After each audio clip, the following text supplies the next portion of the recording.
Hey guys, it's the Monday after Cincy Street Nights and the test and tune session that I attended.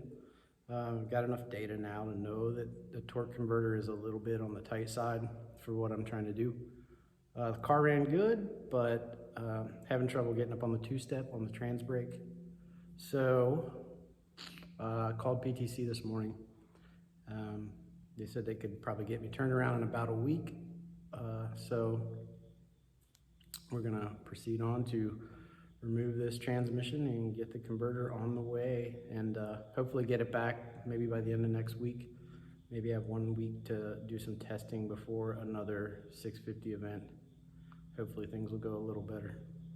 So without further ado, we'll get this transmission.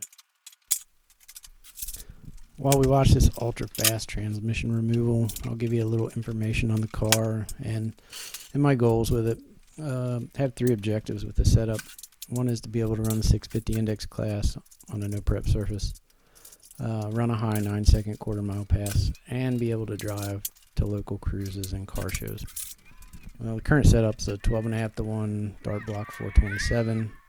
Out of the box, 225 high ports with a ported Super Vic, running a Holley HP EFI, AccuFab throttle body, a small solid roller, tight lash solid roller, about 254, 262 with low 600 lift from Cam Motion, and AccuFab headers and X-pipe and bullets.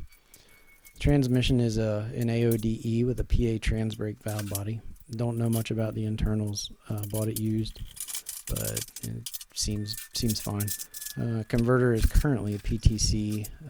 It was in a higher horsepower car, turbo car.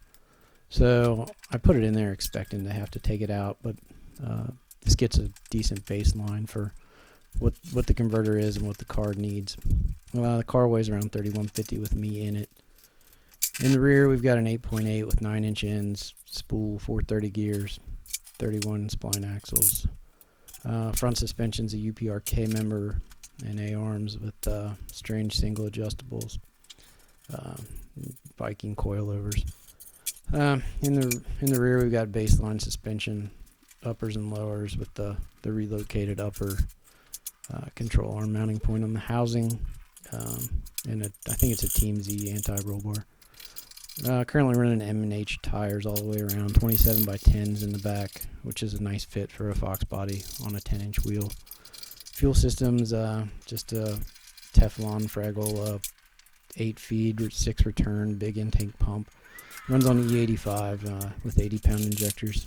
I've been running a T56 Magnum for the past couple years as a street car and a little bit of racing, but too much inconsistency to be competitive in anything, so that's why I swapped over to the automatic. Best pass with the T56 was a 1016 at 135. The first pass with this automatic yielded a 1018 at a 133.8, so I'm pretty happy with that.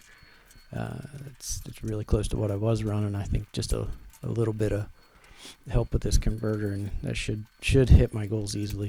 Last weekend I ran a 651, 660, 650 with a 2, and a 654, which really sounds good, but I was having trouble getting up on the 2-step. So on a Pro Tree it just wasn't working. So now you know a little bit about the car. Looks like I'm just about to wrap this thing up.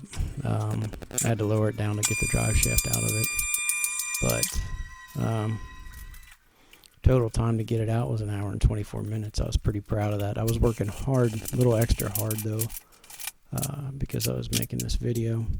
So there's definitely some 60 foot. I didn't mention the 60 foot times. I think the best was a 141. I've been a 137 with the T56. So there should be a little room for improvement on that, and also on the shifts that I was dropping a couple thousand RPM, so should be some improvement there, I would hope. And I'd like to shift it a little lower. I was shifting a little higher than I would normally just to get a run at the next gear.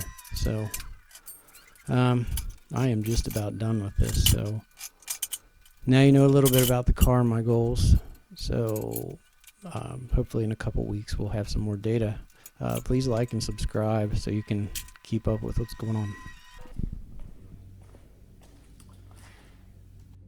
124, not too bad. I was racing.